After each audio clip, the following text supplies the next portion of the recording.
Bonsoir. Ce samedi 31 janvier 2026, un nouveau chapitre s'ouvre dans la crise iranienne. Après des semaines de tensions extrêmes, de menaces de guerre et d'une répression sanglante qui a fait des milliers de morts, des signes d'apaisement se font entendre. Le président iranien Massoud Pezeshkian affirme qu'une guerre n'est dans l'intérêt ni de l'Iran ni des États-Unis et qu'il veut privilégier la diplomatie. De son côté, Donald Trump déclare que l'Iran veut conclure un accord et affirme que Téhéran lui parle. Après avoir déployé une armada navale dans le golfe Persique et menacé de frapper l'Iran, le président américain semble désormais ouvrir une porte diplomatique. Ce soir, nous vous proposons un éclairage complet sur cette situation explosive. Pour comprendre la situation actuelle, il faut remonter à fin décembre 2025. Le 28 décembre, des manifestations éclatent dans plusieurs villes iraniennes. Au départ, ce sont des commerçants qui protestent contre le marasme économique. L'Iran traverse une crise économique dévastatrice. Le rial s'est effondré. Il y a 10 ans, il s'échangeait à 32 000 rials pour $1. Aujourd'hui, la chute de la monnaie a anéanti les économies des Iraniens ordinaires. Les prix explosent, l'inflation galope et la population étouffe sous le poids des sanctions occidentales. Mais très rapidement, ces manifestations économiques se transforment en révoltes politiques. Les slogans changent. On s'en prend directement au régime des mollahs, à la République islamique. Les manifestants descendent dans les rues de Téhéran, d'Ispahan, de Shiraz, de Kermanshah. Ils scandent des slogans hostiles au guide suprême Ali Khamenei, brûlent des portraits des dirigeants, réclament la fin du régime. Le 8 janvier marque un tournant dramatique. Le prince héritier d'Iran en exil, Reza Pahlavi, fils du dernier shah renversé en 1979, lance un appel à la population. Il invite les Iraniens à scander des slogans à 20h, heure iranienne, les 8 et 9 janvier. Et la réponse est massive. Des dizaines de milliers de personnes manifestent simultanément dans tout le pays. C'est la plus grande vague de contestation que la République islamique ait jamais connue. La réaction du régime est immédiate et brutale. Le gouvernement coupe l'accès à Internet à partir du 8 janvier. Les services téléphoniques sont perturbés. L'objectif est clair: isoler l'Iran du reste du monde, empêcher les manifestants de se coordonner et surtout, empêcher les images de la répression de sortir du pays. Les forces de sécurité ouvrent le feu sur les manifestants. Ils n'utilisent pas seulement des gaz lacrymogènes. Ils tirent à balles réelles, avec des fusils d'assaut. Des vidéos montrent des tireurs positionnés sur les toits des immeubles qui visent directement les manifestants dans la rue. D'autres images montrent des corps ensanglantés gisant sur le sol, des blessés transportés à la hâte vers des hôpitaux déjà saturés. Le bilan humain est catastrophique. Le régime iranien affirme que 3117 personnes ont été tuées, mais personne ne croit ces chiffres officiels. L'organisation Human Rights Activists News Agency a confirmé la mort de plus de 6126 personnes. Parmi elles, 5777 sont des manifestants, 214 des membres des forces de sécurité, 86 des enfants. L'organisation enquête encore sur 17 091 autres décès potentiels qu'elle n'a pas pu vérifier à cause de la coupure d'Internet. Une autre ONG, Iran Human Rights, évoque un chiffre de 3 428 manifestants tués, mais craint un bilan total dépassant les 25 000 morts. Mais les chiffres les plus terrifiants viennent du magazine américain Time. Selon 2 hauts fonctionnaires du ministère de la Santé iranien, le bilan réel pourrait dépasser les 30 000 morts, rien que pour les 8 et 9 janvier. 30 000 personnes tuées en 2 jours. Si ces chiffres sont confirmés, nous parlons d'une tuerie de masse sans équivalent dans l'histoire moderne de l'Iran. Des experts en épidémiologie ont comparé la situation au massacre de Babi Yar en Ukraine, où des escadrons nazis ont exécuté plus de 33 000 juifs en 2 jours en 1941. Au-delà des morts, il y a les blessés. Des centaines de milliers, peut-être. Les hôpitaux sont submergés. Il manque de sang, de médicaments, de matériel. Et puis, il y a les arrestations. Au moins 41 283 personnes arrêtées, détenues dans des conditions terribles, sans accès à un avocat. Amnesty International dénonce la torture et les mauvais traitements. Face à cette situation, la communauté internationale réagit. L'ONU se déclare choquée. L'Union européenne inscrit les gardiens de la révolution sur sa liste des organisations terroristes. Une décision historique que Téhéran qualifie d'insensée. Mais c'est aux États-Unis que la réaction est la plus spectaculaire. Donald Trump, de retour à la Maison-Blanche, suit de très près la situation. Dès le début des manifestations, il apporte son soutien public aux manifestants. Le 4 janvier, il porte une casquette « Make Iran Great Again ». Le 10 janvier, il encourage les manifestants. Continuez à manifester. Prenez le contrôle de vos institutions. Mais Donald Trump ne s'arrête pas aux mots. Le 13 janvier, il annonce que les États-Unis imposeront des droits de douane de 25% sur tous les pays qui commercent avec l'Iran. Un coup dur pour l'Iran, dont le principal partenaire commercial est la Chine. Il trace également une ligne rouge. Les États-Unis agiront de manière très forte si l'Iran commence à exécuter des manifestants. Et puis, le 28 janvier, Donald Trump monte d'un cran. Il presse l'Iran de conclure un accord sur le nucléaire, affirmant que le temps est compté avant une attaque américaine.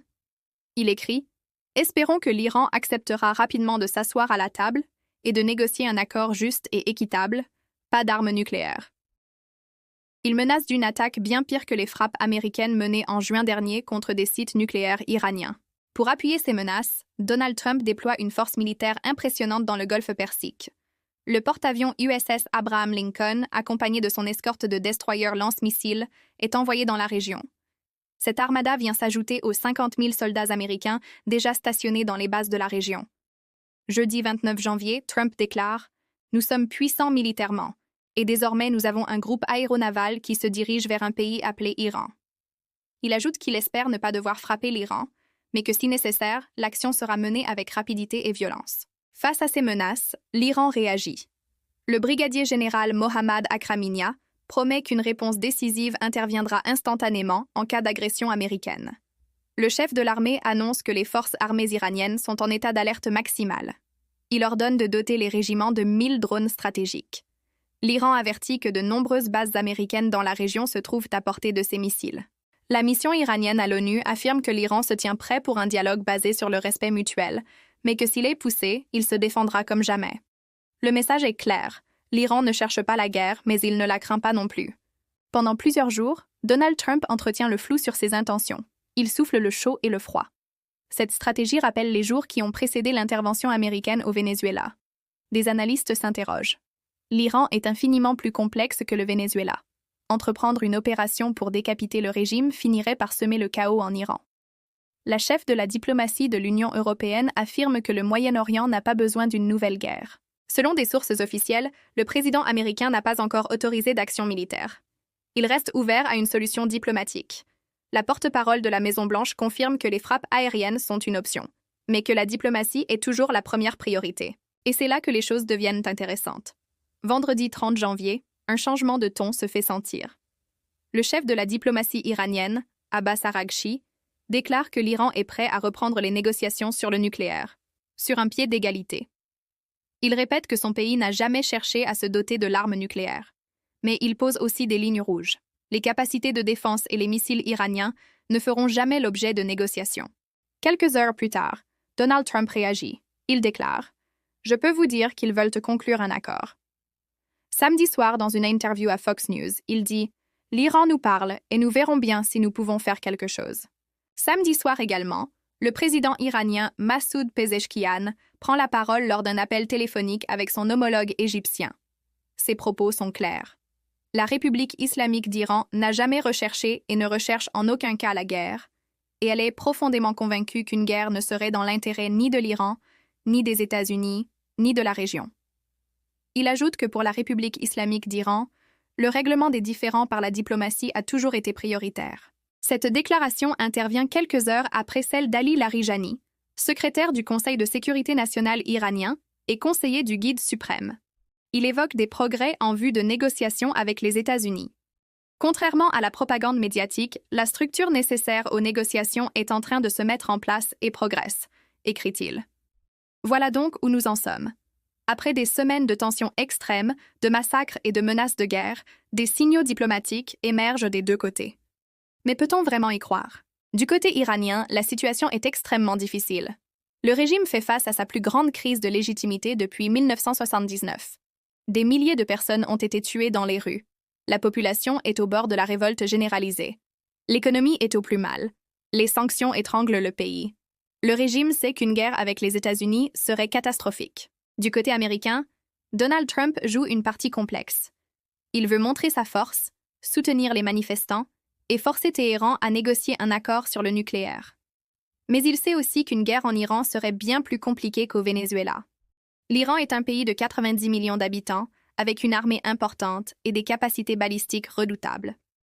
Une intervention militaire pourrait embraser tout le Moyen-Orient. Selon la porte-parole de la Maison-Blanche, le pouvoir iranien adopte un ton très différent lors de discussions privées avec l'émissaire américain Steve Witkoff. Cela suggère que des canaux de communication discrets sont ouverts entre Washington et Téhéran. Vendredi, des négociations ont eu lieu en Floride entre les États-Unis, l'Égypte, le Qatar et la Turquie. Ces pays cherchent à éviter une guerre qui déstabiliserait toute la région. La Turquie juge que la reprise des négociations nucléaires est vitale. La Russie, alliée de l'Iran, estime que le potentiel pour que des négociations portent leurs fruits n'est pas épuisé. Mais pendant que les diplomates discutent, la situation sur le terrain en Iran reste extrêmement tendue. Le régime tente de reprendre la main. Des contre-manifestations sont organisées. À l'appel du président, des milliers d'Iraniens envahissent la place de la Révolution à Téhéran en soutien au pouvoir. Le guide suprême Ali Khamenei fait une rare apparition publique. C'est une manière de montrer qu'il tient bon malgré les pressions. Mais la répression continue. Le gouvernement iranien accuse les États-Unis et Israël d'alimenter les manifestations. Le Mossad israélien affirme soutenir les manifestants. Le chef de la diplomatie américaine, Marco Rubio, a estimé que l'Iran est plus faible que jamais depuis 1979. Mais il admet aussi ne pas savoir ce qui se passerait si le régime tombait. Alors, que peut-on attendre des prochains jours?